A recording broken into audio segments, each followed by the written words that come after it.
Can the Xenoverse 2 YouTube community please stop crying? Can we please stop having these grown men be crybabies about Xenoverse 2?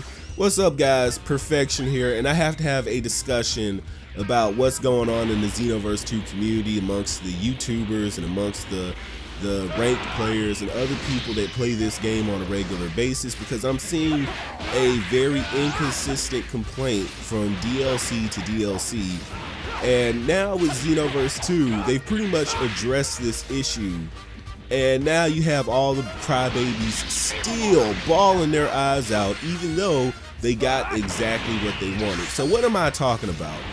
I'm talking about the fact that, you know, every DLC is pretty much a running gag with people saying that, oh, well, I unlocked everything from the DLC in like a day and I just put it down. You know, people who were like that, saying it's too easy to get super attacks, too easy to get the items, and oh, I'm just gonna play the DLC for like a day or two and then never touch it again. That's always been the problem with Xenoverse. You know, running off at the mouth, talking about how, you know, it's so easy and, you know, predictable and blah blah blah. So with this DLC, Bandai and Demps pretty much had some for that ass. They fixed you. They fixed you. You were whining, you were complaining, you were, you know, mocking them, and they put in, you know, they fixed it. They basically fixed the issue. Yes, it is not brain dead, dumb, easy to get Demon Realm crystals to do crystal raid battles so that you can get the precious raid items that you missed out on.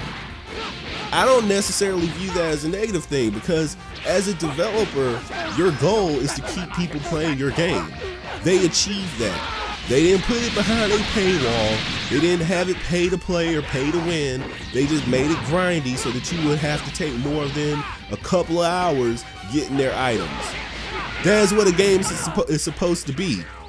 But you got people who are constantly flip-flopping, because if it was brain dead easy to get these items, then they'd be talking about, yup, same old anyway. Yeah, they played the DLC and they had everything and just never touched it again. Well, now that's not going to be the case. Unless you just want to quit the game and not have everything, then go ahead, be my guest. But I'm tired of seeing people flip-flop their arguments, because if Demps does one thing, then you switch back to this argument. If they fix it and go back to blah blah blah, you complain about this thing. Like, pick a side and stay on it. Have a consistent argument and quit confusing these people, because this kind of stuff will carry on into the future series. And I'm gonna have a video about that, because there's been some interesting developments concerning that.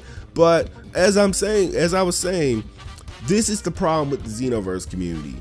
I can see now, I hate to say this, I really do, but this kind of highlights why everyone should not have an opinion, because they can't stick and be consistent to what they've said, because they keep on flip-flopping when it doesn't fit their fancy.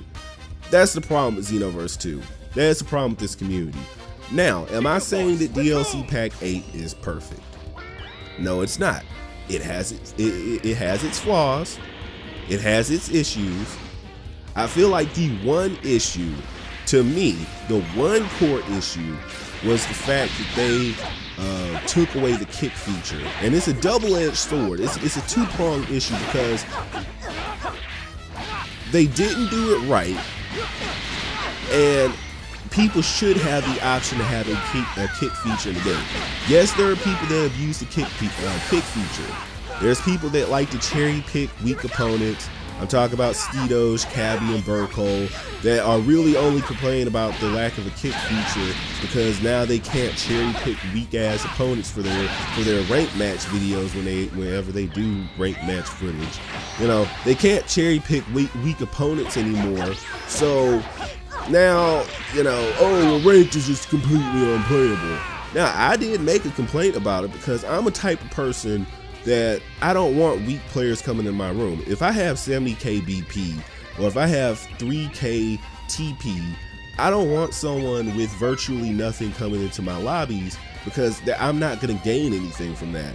both BP and TP wise, and combat experience wise, because steel sharpens steel, iron sharpens iron. I want reasonably strong opponents that can maybe teach me new things through battle, and I'm not gonna get that from facing little weaklings all day, So in that way, players that want actual challenges, they're not gonna get it because now they have to face weak opponents. That's my problem with the lack of a kick feature. But then I do see the opposite, where you got people like Cabby and Steedos and etc., cherry picking weak opponents, and that being an issue. Now, the only way that this would have worked is if this only applied to tournament mode, because if they were really concerned with people boosting, I've heard that was the rumor, that they took away the kick feature to make it difficult for people who were boosting during tournaments to do so. Well, why was that not a tournament only thing where, okay, during tournaments you cannot kick people? That's what it should have been. During tournaments only, you cannot kick people, and that won't really solve the problem, because it's already a way to get around the lack of a kick feature if you didn't know. I mean, I'll make a video about it because it's actually hilarious, but you really just only inconvenienced the regular player base that would need a kick feature so that they can have the game at their flow, at the way that they want things. And that's the problem with DLC Pack 8. Now, could I nitpick the fact that I'm getting tired of the fact that we only get 2 characters? Because this has been the running gag for the past 2 DLC releases, this one and the one previous, and I feel like the old formula worked better, where you got 2 free update characters and you got 2 paid characters. Now technically you paid for them all, because I guess you bought the DLC pack and you got all 4 characters, but usually 2 paid, 2 free. I'm getting tired of not having a full actual DLC pack. And not to say, because this one did have a lot of content if you count the Crystal Raid battles and all that stuff, the new Broly and Gogeta stuff, which did produce different PQ quests, which I feel like it's okay, but I feel like they could have had more. Like, definitely, I feel like Broly's current moveset would have fit better with his Wrathful form or his Fury form, especially the one from Dragon Ball Legends, which that looks on point, and that would have fit better for that. Is it terrible? Is it bad? No, but it would just fit better on Wrathful Broly. So that would have been Wrathful Broly, Super Saiyan Full Power, Super Saiyan Blue Gogeta. That's 3 characters right there. And then if you want 1 extra character from the movie, you could have had, I don't know, Chile or Chirai, because she would have been a great character, whether you wanted to make her a serious character or a joke character like Jocko. I'm pretty sure nobody would have complained about having another female character, and that would have been another outfit in the game. That would have been another playable character, and then bam, you would have had the movie completely covered, because then you would have had the winter jackets for Goku and Vegeta, and I mean, honestly, you could have, like, everything would have been perfect. You could have updated. I don't think any of the existing characters needed updating. Like Golden Frieza didn't do anything new. Nobody else really did anything new besides Super Saiyan God Vegeta and Super Saiyan God Goku. But that's my point. Quit confusing the developers, because yes, there are issues that need to be addressed with the DLC, but the RNG that's keeping you on the game is not one of them. If they did not have it, you guys would be right back to the other complaint that, oh, I got everything in a day. There's just Xenoverse. It's nothing to keep you playing. Guess what? RNG keeps you playing. That's what it is. That's just the way the games are. Quit whining, quit complaining, and if you don't like it, leave the community. Quit posting videos about Xenoverse 2. Go, because obviously you're just gonna keep whining, you're gonna keep complaining, you're gonna keep confusing the developers, and they're gonna keep on not really satisfying anyone because of the flip-floppy community. So that's what I have to say.